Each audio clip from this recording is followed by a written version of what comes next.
أعوذ بالله من الشيطان الرجيم ശപിക്കപ്പെട്ട പിശാചിൽ നിന്ന് അല്ലാഹുവോട് ഞാൻ ശരണം തേടുന്നു.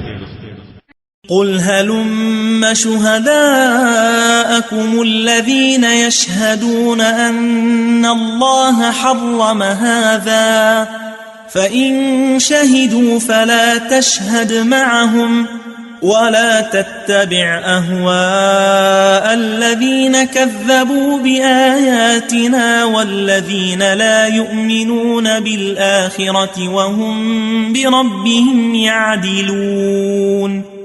പറയുക, അല്ലാഹു ഇതൊക്കെ നിഷിദ്ധമാക്കിയിരിക്കുന്നു എന്ന് സാക്ഷ്യപ്പെടുത്തുന്ന നിങ്ങളുടെ സാക്ഷികളെ കൊണ്ടുവരിക.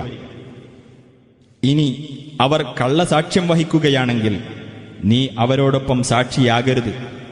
നമ്മുടെ ദൃഷ്ടാന്തങ്ങളെ നിഷേധിച്ച് തള്ളിയവരും പരലോകത്തിൽ വിശ്വസിക്കാത്തവരും തങ്ങളുടെ രക്ഷിതാവിന് സമന്മാരെ വെക്കുന്നവരുമായ ആളുകളുടെ തന്നിഷ്ടങ്ങളെ നീ പിന്തുടർന്നു പോകരുത്.